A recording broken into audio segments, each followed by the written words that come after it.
Hola, hola amigos y amigas de País Lobo, Radio Mía, Radio La Mega, Despierta FM y Radio Viva. Soy Rocío Gambra y esto es un nuevo Política Podcast, día miércoles 27 de diciembre, ya cerrando el año. Juan Carlos Claret, ¿cómo estás tú?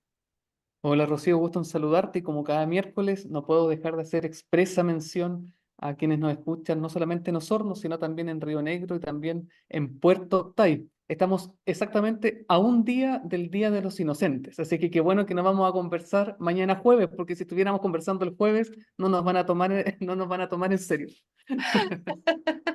Es cierto, Juan Carlos, 28 de diciembre es el Día de los Inocentes para que no caigan en las típicas bromas de la mañana. ¿Ah? Ahí Tal vamos a ver cual.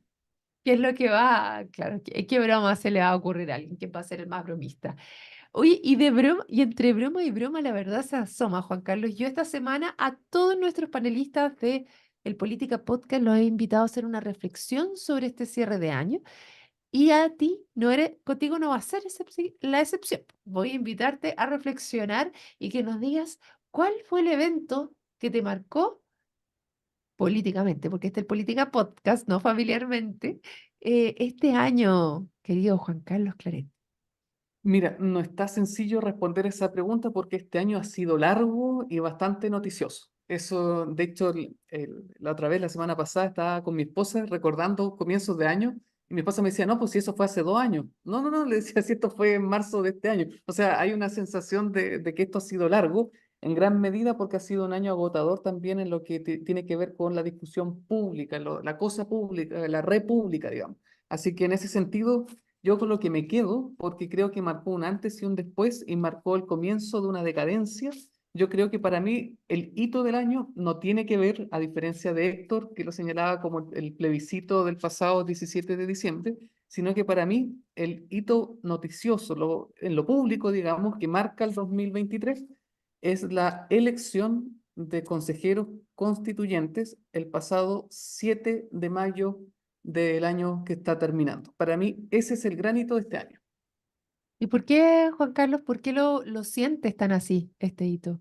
El Por dos 7 de cosas, mayo. porque comienza una sensación o se afiata o consolida una sensación contracultural.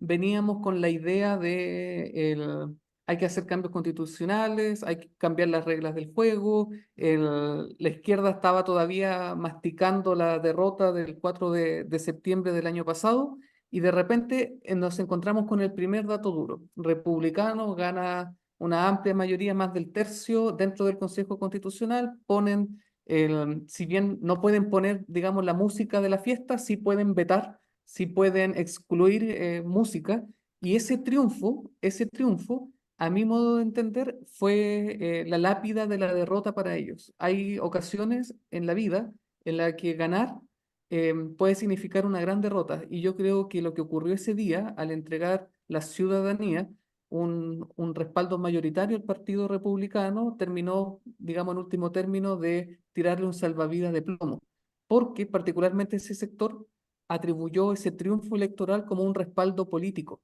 cuando en último término esto confirma lo que veníamos conversando ya desde el año pasado, de que en Chile, con mayor esmero, digamos, desde el estallido social, el, no estamos en presencia de un discurso, de un relato, sino simplemente de puro malestar. Y creo que la clase política lo malinterpretó y consideró un triunfo electoral como un apoyo cultural, un apoyo a un proyecto político, y eso es lo que terminó, en último término, de eh, asegurar el rechazo en el plebiscito en el plebiscito de pasado diciembre. Entonces, para mí, esto comenzó el 7 de mayo. ¿Tú crees que comenzó el 7 de mayo ese puro malestar? Me llama la atención la forma en la que la ve Juan Carlos, ¿ah? Porque, claro, que si fuese solo malestar, el sentido de oposición o lo que Republicanos intentó ser, que siempre fue el tema de oponerse, el siempre buscar un rival, el siempre estar peleando, hubiese canalizado efectivamente esa sensación de malestar, creo yo. Y no era tan así, porque al final yo creo que lo que más que solo malestar, se busca que se den respuestas. respuestas que no se están entregando. Y ahí yo creo que, que lo que sí estoy de acuerdo contigo es que Republicanos dijo, nosotros tenemos estas respuestas y esto es lo que la gente quiere. Y ahí también Chile Vamos, gran parte de Chile Vamos, dijo, ok, ellos tienen las respuestas, entonces los vamos a seguir como corderitos a entregar esas respuestas porque no tenemos los cojones suficientes para decirle que no. Por lo menos de los 11 consejeros constitucionales de Chile Vamos, solo 4 se pusieron ahí como un poco más firmes en algunos momentos de las discusiones, donde ahí sí tenían poder de manejo, y los otros, como corderitos, siguieron lo que venían diciendo republicanos, encuentro yo. Entonces, estoy de acuerdo contigo que republicanos, de cierta manera, toma ese respaldo de la mayoría electa como nosotros, las respuestas que nosotros estamos entregando son las respuestas que la ciudadanía quiere. Y se arriesga con dos cosas en particular. Uno, tratar de tirar un plebiscito contra el gobierno, que sería solamente malestar y mucho enojo contra el gobierno. Y segundo, que sus ideas eran las ideas que prevalecían. Y yo creo que ahí se equivocaron bastante. Mm, no sé si estás de acuerdo conmigo o no, Juan Carlos. Sí, mira, hasta antes del plebiscito perdón, hasta antes de la elección del 7 de mayo, nosotros estábamos en presencia de pura impugnación. Había un grupo impugnado. De hecho, de ese grupo impugnado, muy pocos quedaron con representación en el Consejo. Por otra parte, de hecho, tenían más representación en el panel de expertos, digamos, más que en la elección democrática. ¿Tú Por te otra refieres parte, ahí a la exconcertación? exacto. Ok. Por otra parte, teníamos en masa a los impugnadores. El Partido Republicano se posiciona dentro del Consejo y por eso sale más votado, porque era simplemente la impugnación, eran los impugnadores. Pero cuando se enfrentan al desafío de hacer política, caen tanto los impugnados como los impugnadores. Y al final, ¿qué es lo que queda? Simplemente el hombre o la humanidad, para no sonar machista. Entonces, ¿a qué me refiero con esto? Que lo que ocurrió o comenzó a ocurrir aquel 7 de mayo es la confirmación de que la crisis política de Chile es más serio, porque no es que estemos nosotros impugnando un modelo político que no nos gusta, no es que estemos impugnando a una determinada, llamarlo en términos de mi ley, una casta, sino que simplemente no estamos dispuestos a hacer política, no estamos dispuestos a creerle a la política o a los políticos de que de parte de ellos van a venir soluciones. Me aventuro, esto no existe, pero si existiera, si hubiera un tercer proceso constitucional y lo hicieran simplemente, no sé, puro Benito Baranda, puro Gary Medel, no sé, puras personas que uno dice, oye, estas personas hacen una contribución a la ciudadanía, generan reconocimiento en los espectadores, te apuesto que también sale rechazado. Podríamos tener puros ángeles redactando un cuarto proyecto constitucional y nuevamente va a ser rechazado. Porque el problema no es tanto, digamos, el a favor o en contra de un proyecto político, es que simplemente no se cree que la solución venga de la clase política. Por eso, para mí, lo más decidor de todo esto es la fracción del Partido Republicano encabezado por Rojo Edwards, que electoralmente es muy poco, es verdad, pero hay una clave ahí. Rojo Edwards supo oler sangre dentro de un mar diciendo, todavía nos conviene no ser de aquellos que está, digamos, tratando de ofrecer una solución, sino que nos es más cómodo y nos es más útil mantenernos como impugnadores para no caer, digamos. Entonces, a mí eso es lo que me preocupa y por eso está la constatación de que en Chile, no sé qué es lo que tendría que pasar para, para que finalmente volvamos a reencantarnos con la política, porque el problema no son las personas simplemente, es que simplemente todo lo que venga de afuera o venga de ese mundo simplemente no va a tener eco. Eso me preocupa y me preocupa por varios aspectos. Tenemos ya en la elección de consejeros constitucionales, en la elección del pasado 4 de septiembre, en el plebiscito de ahora, tenemos prácticamente 3 elecciones con un caudal de votos más o menos uniforme, entre 12 y 13 millones de votos. Todo eso aventura de que la próxima elección municipal de alcaldes, concejales, consejeros regionales y gobernador regional va a tener también un caudal de votos, o la gente debería ir a votar más o menos en la misma proporción, entre 12 y 13 millones, casi prácticamente el 95% del padrón. ¿Qué es lo que pasa con esto? Es que, en último término, bueno, ¿qué calidad de la política vamos a tener si incluso en una elección municipal mucha gente va a ir a votar simplemente para que se vayan todos? Van porque tienen miedo a la multa, pero van a ir para rechazar todo lo que se le proponga. No me gustaría ser político o estar en esos zapatos hoy en día, y compadezco a los que están. A ver, varias cosas. Estoy de acuerdo contigo con que las respuestas de donde venga estamos en un proceso de no te quiero comprar nada. No, de verdad no te compro ni una de las que me mandes porque no creo, yo creo que es no confío en ti. Y ahí concuerdo contigo. Es bastante complejo el tema de no confío en las respuestas que tú me estás dando por anga o por manga. Y tiendo más a creer igual en el peor escenario que el otro me muestra, finalmente. No estamos dando ese salto al vacío de creer en la política en general. O sea, si hubiéramos ido con un plebiscito de entradas, como muchos pedían, probablemente se hubiese rechazado ese plebiscito de entrada, a pesar de que teníamos muchos problemas en la Constitución y que efectivamente se necesitaban hacer algunos cambios en la Constitución propiamente tal. Ahora, este proceso en general siempre partió desde abajo, por lo mismo digo, o sea, del tema constituyente, si hubiésemos hecho un plebiscito de entrada hubiese sido en contra, muy probablemente ya se hubiese Un vuelto a voto cerrar obligatorio, digamos. con voto obligatorio, a pesar de que las encuestas mostraban que un 60% en ese minuto decía que había que cambiar la constitución. Ahora un 70% dice no, hay que cerrar el proceso. Eso sí, se avanzó y se dio vuelta. Ahora, en el caso que tú señalabas de Rojo Edwards, el mantenernos como impugnadores. Bueno, lo primero que vimos del Rojo Edward cuando pasó el plebiscito fue que se creía Milei, porque mandó comunicados a todos los medios que se alacaron así con el titular incluso Rojo Edwards, el Milei chileno. No sé si lo viste tú, Juan Carlos, pero salió como por todos los medios, por tanto eso venía de la agencia de Rojo Edwards que se está tratando de posicionar como un algo.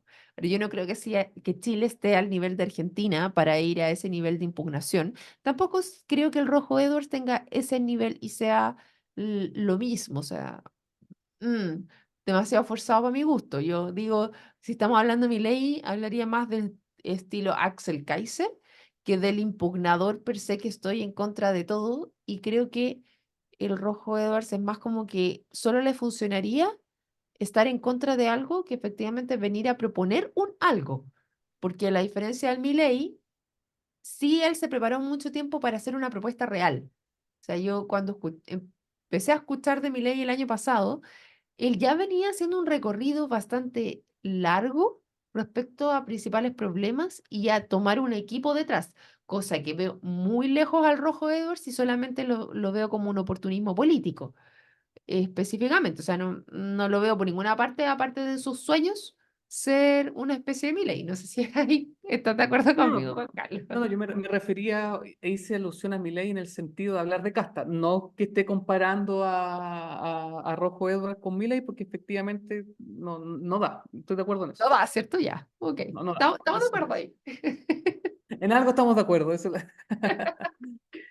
Entonces yo creo que va más en ese sentido de que en sus sueños él se ve como Milei porque yo logró llegar al poder y ahí a alguien se tropezó porque efectivamente logró leer que cierto sector de republicanos no iba a estar prohibiendo esta propuesta a pesar de que se trató de decir Boric vota a favor, o sea, vota en contra, yo voto a favor, o sea, trataron de poner eso muy de relieve y él y cierto grupo se mantuvo ahí a ultranza apegado a eso y yo lo veo más como un impugnador, efectivamente.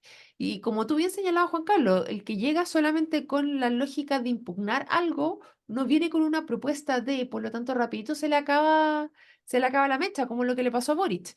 Boric no se preocupó de hacer una propuesta real o su propuesta real efectivamente venía enmarcada en un país muy distinto, una forma de hacer política muy distinta a lo que tenemos. Entonces, cuando el 4 de septiembre del 2022 se le hace portazo a la propuesta de constitución que ellos querían poner, tienen que hacer toda una reformulación de gobierno y no han podido gobernar propiamente tal ni mantener agenda hasta ahora, ¿no?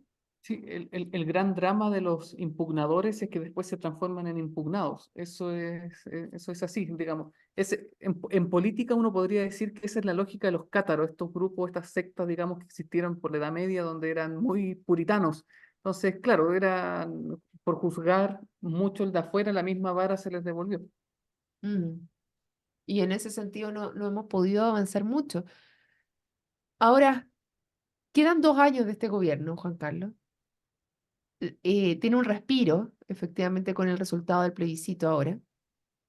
Pero antes de ir a analizar qué es lo que viene y manteniéndonos en este espíritu reflexivo de lo que tú señalabas y nos pusiste acá el 7 de mayo, ¿tú sientes que fue como que cavar su propia tumba para republicanos en ese sentido cuando se vieron con el poder? Es buena pregunta esa, es buena pregunta. Si, siendo sincero, yo creo que el Partido Republicano no tenía más alternativas si es que quiere gobernar. Si hay algo virtuoso dentro de la derrota de republicanos y sin tener simpatía por José Antonio Caz, pero fue el único que dijo la verdad ese día cuando dijo perdimos en la elección en el plebiscito.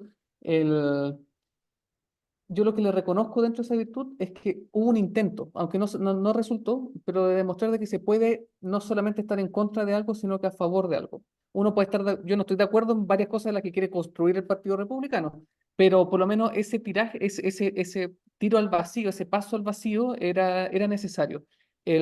No se encontraron con mucha agua en la piscina, pero sí se encontraron por lo menos con un caudal de voto igual importante, 43% no deja de ser relevante, pero ya queda en evidencia que ese es el techo de José Antonio Caz. Yo no creo que José Antonio, por más que anuncia su tercera candidatura, o cuarta, no sé qué número vaya, difícilmente va a ser presidente, porque ya se demuestra que tocó techo. El, ahora, Ahora, dentro de esa virtuosidad, digamos, del haber intentado demostrar que se puede gobernar, yo creo que era algo inevitable. O sea, no tenían más alternativa que simplemente em, correr ese riesgo. Sea, la opción hubiera sido no tener consejeros constitucionales, no haber jugado Pero, entre las reglas del juego, quizá.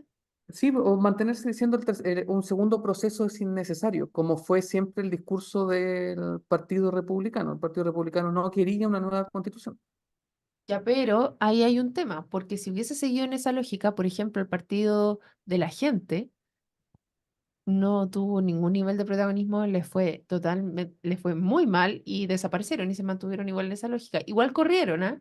Igual corrieron ahora, pero del partido de la gente no sabemos nada al respecto. Pasaron a un segundo o tercer plano muy rápido, envejecieron muy Fueron mal. a la vez. Literalmente, literalmente.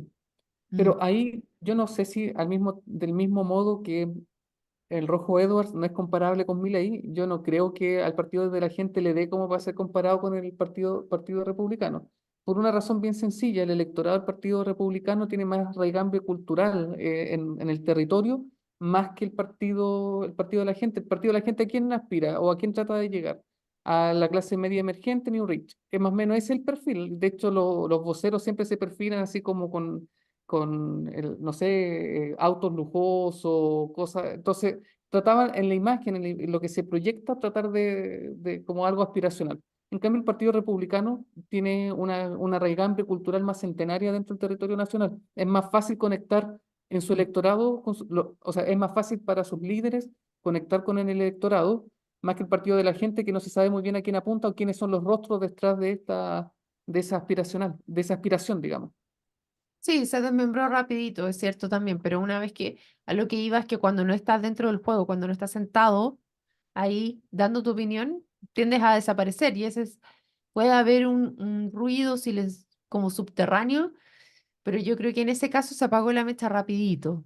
Eh, ¿Y qué es lo que pasó también con el PPD, la DC, el Partido Radical, que tampoco estuvieron sentados dentro de esta conversación? Tú dices, fueron los impugnados. ¿Fueron los barridos también? ¿Qué crees tú? Bueno, tuvo harto ¿Desapareció de eso. esa forma? ¿Mm? Tuvo harto de eso. O sea, ¿qué es el Partido Radical hoy día? ¿Qué es el PPD hoy día?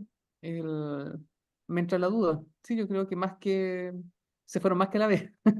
digamos. Entonces, ahí está complejo porque se produce todo un desarme, una reestructuración, una reorganización que estamos viendo cómo funciona. A mí lo que me complica, Juan Carlos, y yo no sé si, por ejemplo, amarillos o demócratas van a ser capaces de capturar ese segmento que quedó huérfano cuando esos proyectos políticos empezaron a envejecer y cada vez están más, con menor poderío político real. No creo que sean capaces de capturarlo. Mm. Está como muy...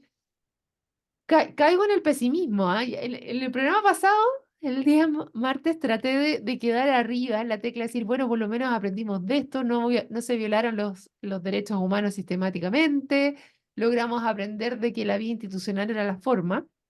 Mi problema está, Juan Carlos, y en estos minutos de cierre, es qué es lo que queda. Porque si los impugnadores, llámese Frente Amplio o republicanos, ambos pasaron por el poder, que esa sería mi nota, mi nota positiva, optimista al respecto, que una vez que tuvieron el poder en sus manos, moderaron las formas de actuar dado por las circunstancias, por el brutal choque contra la realidad. ¿Qué es lo que queda? Porque tenemos un centro que está totalmente desgranado, o sea, tenemos como 10 partidos metidos en el centro que no tienen un ordenamiento, una idea de creer en el otro, de confiar en el otro para poder articularse en ese sentido, desde la centroizquierda sobre todo. No creo que exista esa voluntad, a pesar de que se intentó, porque ellos, recordemos que el PPD, de la ADC y el Partido Radical, como tú bien señalabas, volviendo al 7 de mayo, los que fueron borrados en ese minuto fueron aquellos que tomaron ese riesgo y ahí perdieron, pero por paliza, porque no dejaron a ni uno. Sí, mira, yo creo que para eso hay que revisar un poco la historia universal y yo creo que ¿cómo se sale de esto históricamente? Bueno, son las nuevas generaciones o las personas que estén dispuestos a dar los pasos, es empezar a buscar los pedacitos, los escombros que vayan quedando y sobre eso empezar a construir. En lo micro, yo creo que tal vez hay un testimonio que podría tal vez ser iluminador, tal vez viene de cerca la recomendación, pero el pasado 11 de noviembre podría ser un segundo hito asumió como obispo de Osorno Carlos Godoy Labraña y él Ya. tiene un particular mandato que es trabajar por la reconciliación en la diócesis de Osorno. El- y mi pregunta es, y se lo he preguntado directamente a él, bueno, ¿cómo lo vas a hacer, digamos? Yo creo que del éxito o del fracaso que tenga Carlos en su trabajo, que claro, son 150.000 personas, no son 18 millones de chilenos, porque tú comenzaste diciendo, bueno, el problema es que nadie le cree a nadie. ¿Cómo se Sí. reconstruye, cómo se reconcilian esas confianzas?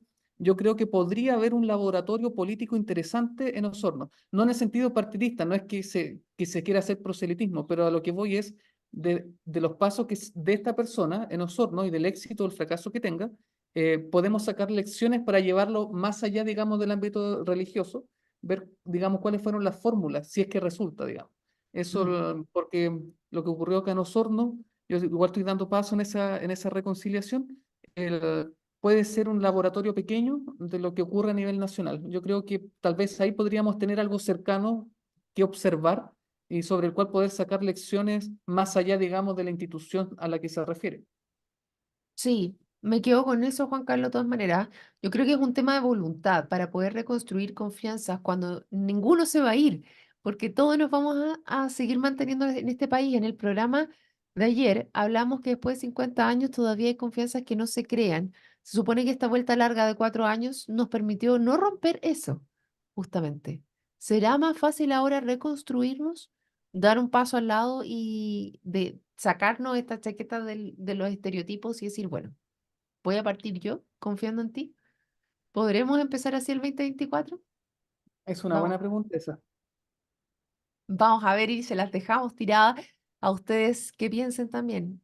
¿Pueden confiar en alguien que actualmente no confíen?